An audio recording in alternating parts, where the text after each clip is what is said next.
lupa di subscribe, nyalakan lonceng notifikasi, like, dan komen video ini.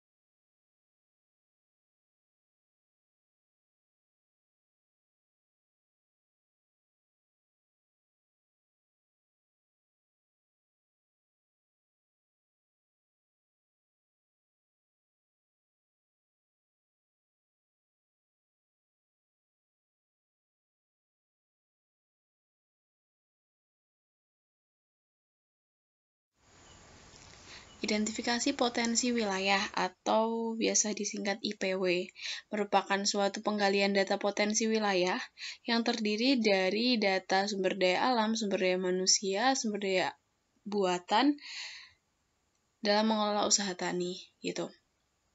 Oke teman-teman, selanjutnya adalah IPW ini buat apa sih? Buat digunakan sebagai acuan dasar penyusunan program penyuluhan pertanian. Nah, IPW ini difasilitasi oleh penyuluh pertanian dan berlangsung di wilayah kerja penyuluh pertanian atau WKPP serta melibatkan pelaku utama, pelaku usaha, Posludes atau pos penyuluhan desa dan perangkat desa. Tuh. Oke, dari sini definisinya cukup ya teman-teman ya. Jadi ini nantinya akan digunakan untuk dasar pembuatan program penyuluhan gitu. Untuk tentang program nanti juga akan aku buatkan videonya tersendiri ya. Tuh, karena itu salah satu yang paling penting untuk seorang penyuluh gitu ya, menyusun sebuah program agar penyuluhan itu bisa berjalan dengan lancar, punya tujuan gitu. Oke, data-data yang diambil untuk identifikasi potensi wilayah itu dibagi menjadi 3. Yang pertama adalah biofisik wilayah, yang kedua sumber daya manusia, dan yang ketiga adalah penunjang. Yang tentang biofisik wilayah itu meliputi deskripsi umum, karakteristik lahan, dan iklim. Kemudian data sumber daya manusia meliputi jumlah penduduk, penghasilan, umur, keluarga tani, penerapan teknologi, kelompok tani, status kepemilikan lahan. Kemudian yang penunjang itu meliputi kelembagaan lain seperti koperasi, balai, kios gitu, sarana prasarana permodalan, pasar, analisis usaha, dan kebijakan pembangunan. Oke, sampai sini ini gambaran ya teman-teman. Jadi data-data yang harus dikumpulkan itu data-data meliputi apa saja. Tapi sebenarnya kayak opsional gitu loh, bisa ditambahin, bisa dikurangin juga menyesuaikan dari keadaan yang sedang kita identifikasi wilayahnya gitu ya. Ini kegiatan identifikasi potensi wilayah.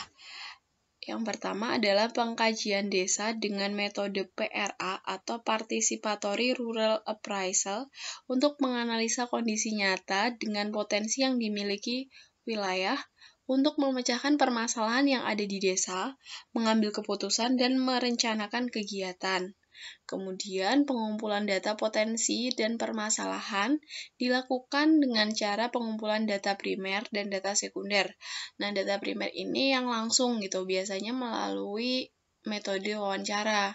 Jadi kita bisa tahu langsung data-data tersebut langsung dari petaninya, atau kita juga bisa untuk data sekundernya. Kita bisa datang ke desa atau kelurahan, di sana biasanya ada peta monografi desa gitu yang bisa kita jadikan acuan untuk mendata potensi wilayah tersebut. Kemudian yang terakhir melakukan teknik ranking untuk menetapkan urutan kegiatan atau program sesuai urutan prioritas yang dibutuhkan petani.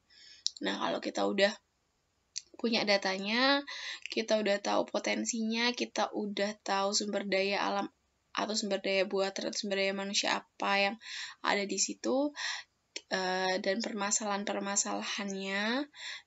nantinya kita harus melakukan perankingan. Jadi menentukan prioritas yang mana yang harus segera diselesaikan permasalahannya. Itu gambarannya.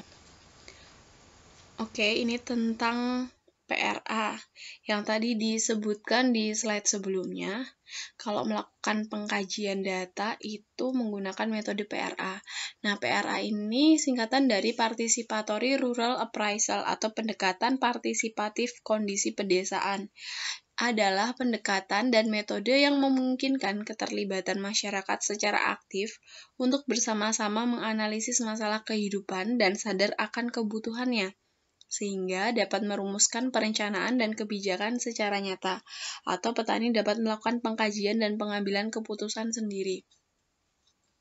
Jadi, PRA ini, kalau misalnya kalian sudah pernah baca atau sudah pernah belajar tentang pemberdayaan masyarakat, ini sebenarnya sama gitu ya. Cuman ini spesifiknya ke petani. Jadi, PRA ini menekankan pada program yang dibuat untuk dari dan oleh petani itu sendiri gitu, atau masyarakat desa itu sendiri gitu. Dan PRA ini menempatkan si petani ini sebagai subjek untuk proses pembangunan pertanian gitu. Jadi bukan sebagai objek tapi sebagai subjek. Jadi mereka sendiri yang terlibat secara langsung, mereka sendiri yang nantinya akan sadar tentang kebutuhannya, sadar akan permasalahan yang sedang dihadapi, dan tujuannya nantinya mereka mampu menganalisis sendiri permasalahan, mampu mengembangkan potensi yang ada di wilayahnya. Dan pada akhirnya bisa membuat keputusan sendiri untuk melakukan program apa atau kegiatan apa yang bisa menjadi solusi dari permasalahan-permasalahan mereka. Dan yang ditekankan di sini adalah partisipasi secara aktif dari mereka sendiri. Seperti itu. Selanjutnya ini tentang teknik atau instrumen PRA. Di sini ada 11 ya teman-teman. Yang pertama teknik peta wilayah desa atau sketsa desa, kemudian teknik peta transek, teknik kalender musim, teknik bagan hubungan kelembagaan atau diagram Venn, teknik penetapan peringkat, teknik bagan atau peta mobilitas, teknik bagan kecenderungan, teknik penelusuran sejarah, teknik diagram harian, teknik sketsa kebun atau lahan usaha tani keluarga, dan yang terakhir teknik diagram alur atau alir. Teman-teman, mohon maaf untuk teknik-teknik atau instrumen-instrumen PRA ini saya nggak bisa jelasin semua ya. Nanti bisa kalian sambil belajar, googling aja tentang teknik-teknik PRA ini dan contohnya. Ada gambarnya juga sih kalau di Google gitu. Nanti coba aja dipahami. Jadi untuk pengetahuan aja. Terus kalau aku nanti mau bahas 4 yang teratas aja dulu. Itu ya. Itu yang aku baca-baca, itu biasa digunakan. Oke. Nah, kita review ya tadi ya. Yang kegiatan identifikasi potensi wilayah. Yang pertama adalah penggalian data. Nah, penggalian data dengan IPW, metode PRA ini dilakukan oleh petani dan difasilitasi oleh penyuluh pertanian yang bertanggung jawab di wilayah desa atau kelurahan tersebut. Gitu. Nah, tujuannya adalah agar petani mampu melakukan analisa kondisi nyata di wilayahnya dan mengambil keputusan dalam merencanakan kegiatan atau program yang sesuai dengan potensi yang ada di desanya. Udah tadi aku sebutkan juga ya di 2 slide sebelumnya. Jadi aku nanti mau bahas 4 teknik PRA yang tadi teratas ya.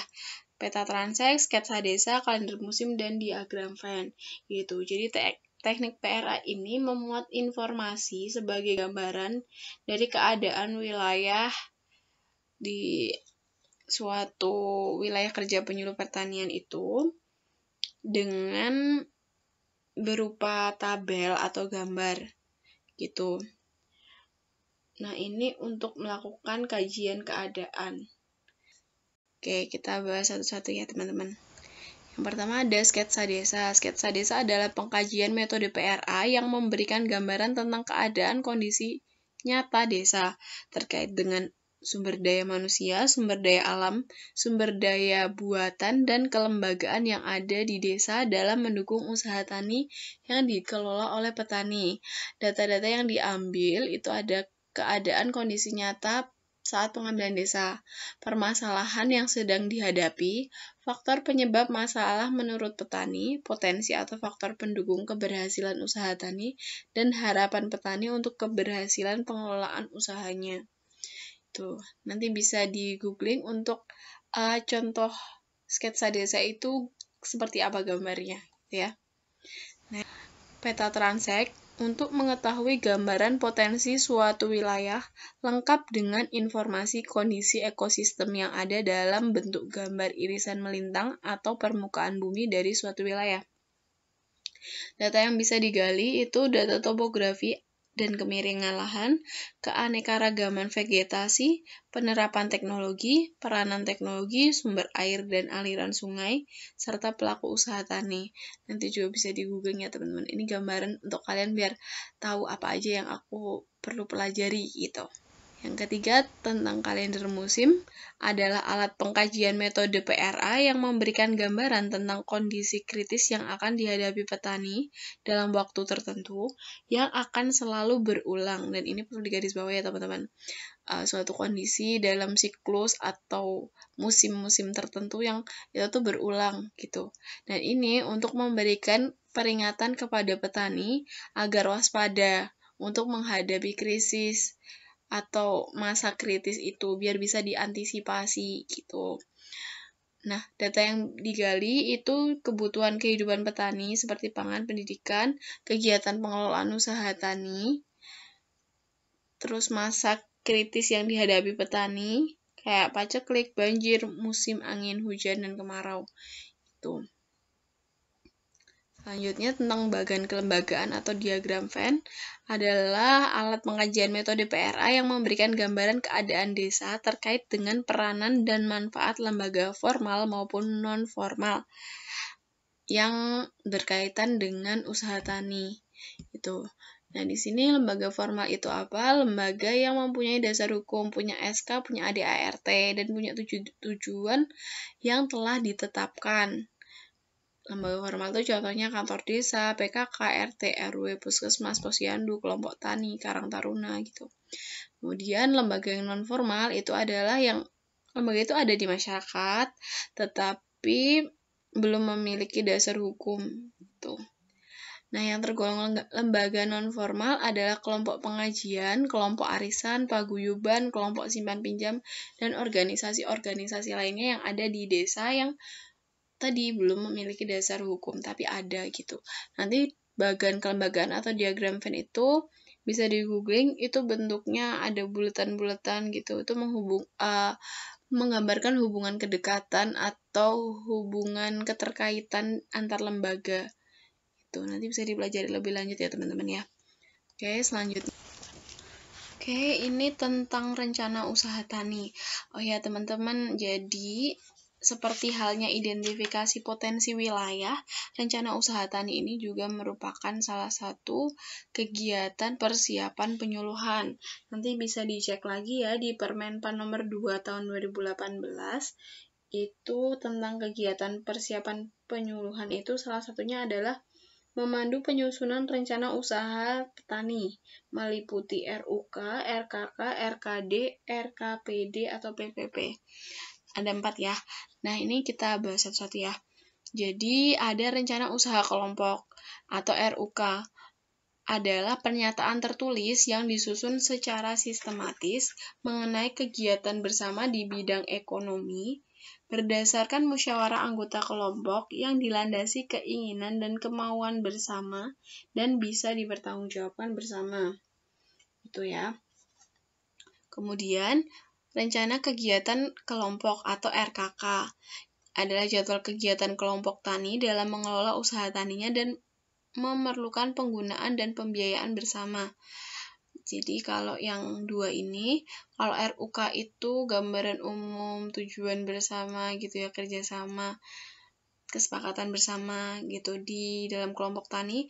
Kalau yang RKK ini lebih ke jadwal kegiatan kelompoknya. Dan ini yang terutama hal-hal yang harus menggunakan pembiayaan atau kegunaan bersama gitu. Jadi ada kegiatan-kegiatan yang dikelola kelompok yang bersama-sama, misalnya pengadaan saprodi, benih, pupuk, obat-obatan gitu, agar biaya bisa ditekan. Kemudian penggunaan alat mesin pertanian. Kan misalnya kalau nggak semua petani itu mampu untuk membeli misalnya traktor kayak gitu, dan itu biasanya punya kelompok. Nah, nanti bisa kan digunakan bersama-sama, tapi harus dijadwalkan biar semuanya bisa mendapatkan atau menikmati fasilitas tersebut gitu. Oke, yang selanjutnya adalah rencana kegiatan desa atau RKD. Nah, rencana kegiatan desa ini adalah rencana usaha tani di tingkat gapoktan atau wilayah desa, terdiri dari kebutuhan kegiatan penyuluhan dan kebutuhan sarana prasarana produksi. Nah, untuk RKD ini kan dibagi jadi dua, untuk kebutuhan kegiatan penyuluhan sama kebutuhan saprodi. Nah, kebutuhan saprodi ini nantinya yang akan diajukan sebagai materi untuk pembahasan atau untuk penyusunan RKPD itu dalam Musrenbangdes atau Musyawarah Rencana Pembangunan Desa. Ya, teman-teman. Nah, kemudian rencana kegiatan penyuluhan desa atau RKPD atau juga disebut PPP atau Program Penyuluhan Pertanian di tingkat desa adalah program penyuluhan pertanian di tingkat desa yang disusun oleh petani dan tokoh masyarakat, difasilitasi oleh penyuluh, dan juga berkoordinasi dengan kepala desa. Nah, untuk penyusunan RKPD ini melalui Musrenbangdes atau Musyawarah Rencana Pembangunan Desa, itu nanti menggunakan materi dari RKD yang aku bilang yang kebutuhan sarana prasarana produksi, karena nanti berkaitan sama pembiayaannya, anggarannya gitu ya, dan juga dari hasil identifikasi potensi wilayah yang tadi kita bahas, itu nantinya kan akan jadi profil desa, dan itu profil desa digunakan untuk penyusunan RKPD gitu. Oke teman-teman, itu tadi ya sesuai dengan Permen Pan RB nomor 2 tahun 2008 gitu ya, biar sedikit membantu teman-teman, karena di situ yang tertera itu hanyalah istilah gitu. Mungkin untuk penjabarannya, untuk lebih memperdalam lagi nanti bisa kalian tambahkan gitu. Kalau kalian punya definisi atau punya sumber tentang itu, nanti bisa share juga di komen di bawah ya. Oke. Teman-teman, nanti kita tambahkan lagi soal RDK dan RDKK gitu. Karena nanti kalian akan menemukan ini pada saat kalian mencari tahu tentang penguatan kelembagaan petani itu. Nanti mereka juga diharapkan bisa membuat RDK dan RDKK. Nah, apa itu? RDK adalah rencana definitif kelompok, merupakan rencana kerja usaha tani dari kelompok tani atau Poktan dalam periode 1 tahun yang berisi rincian kegiatan sumber daya dan potensi wilayah, sasaran produktivitas, pengorganisasian dan pembagian kerja, serta kesepakatan bersama dalam pengelolaan usaha tani. Mungkin sekilas terlihat mirip sama yang RUK tadi ya, cuman kalau yang perlu digarisbawahi, kalau untuk RDK ini itu untuk 1 periode aja atau 1 tahun biasanya. Tuh. Terus rencana definitif kebutuhan kelompok atau RDKK merupakan rencana kebutuhan sarana produksi pertanian dan alat mesin pertanian untuk 1 musim atau siklus usaha yang disusun berdasarkan musyawarah anggota kelompok tani yang merupakan alat pesanan sarana produksi pertanian kepada gapoktan atau kelompok lain atau lembaga lain gitu. Jadi kalau yang RDKK itu berisi tentang daftar kebutuhan sarana prasarana untuk produksi pertanian gitu, yang nantinya bisa diajukan ke Gapoktan, karena nggak semua Poktan atau kelompok tani itu mampu untuk secara pembiayaan gitu. Kadang mereka harus kerjasama sama kelompok tani lainnya gitu. gitu. Makanya perlu juga rencana definitif kebutuhan kelompok gitu. Nah, ini tugas dan tanggung jawab penyuluh pertanian dalam pendampingan penyusunan RDK-RDKK oleh Poktan. Yang pertama, melakukan identifikasi kemampuan Poktan dalam menyusun RDK atau RDKK, kemudian memfasilitasi penyusunan RDK-RDKK oleh Poktan, menyusun jadwal kegiatan pelaksanaan pendampingan penyusunan RDK atau RDKK, membuat laporan hasil pelaksanaan kegiatan pendampingan penyusunan RDK dan RDKK di desa atau kelurahan untuk dilaporkan ke Balai Penyuluhan Pertanian sebagai bahan informasi dan pembinaan lebih lanjut. Oke, ini ada yang lebih detail lagi. Ini tadi yang rencana definitif kelompok. Nah, rencana definitif kelompok ini merupakan bahan penyusunan program penyuluhan dan digunakan sebagai usulan penyelenggaraan penyuluhan tingkat desa melalui Musrenbangdes atau Musyawarah Rencana Pembangunan Desa.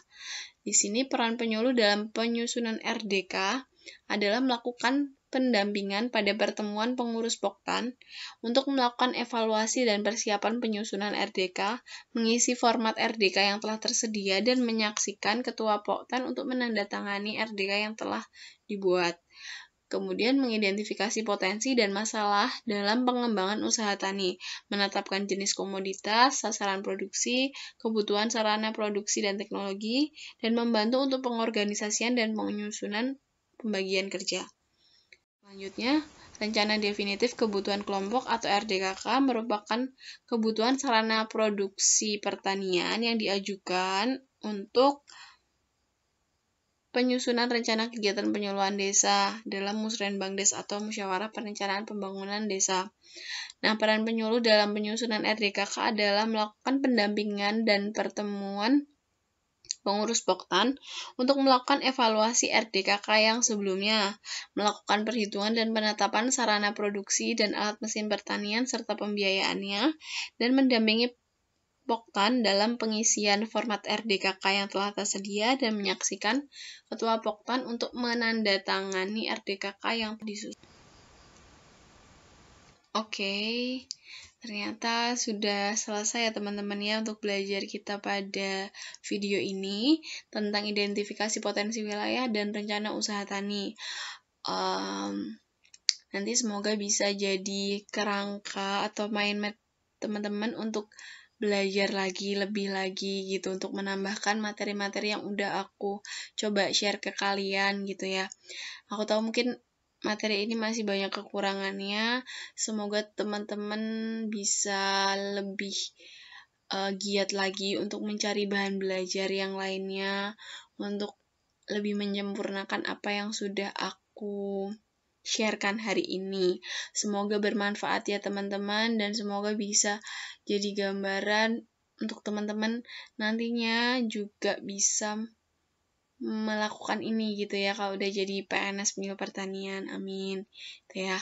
Oke teman-teman, tunggu juga video aku selanjutnya tentang program penyuluhan pertanian dan rencana kerja penyuluh pertanian. Nggak akan lama kok, cuma beberapa hari aja ya. Tunggu aja, biar nanti belajarnya lebih nyambung juga gitu ya. Oke teman-teman, terima kasih ya udah nonton video ini.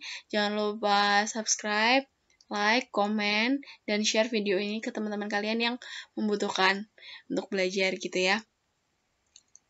Terima kasih ya teman-teman, sampai jumpa di video berikutnya.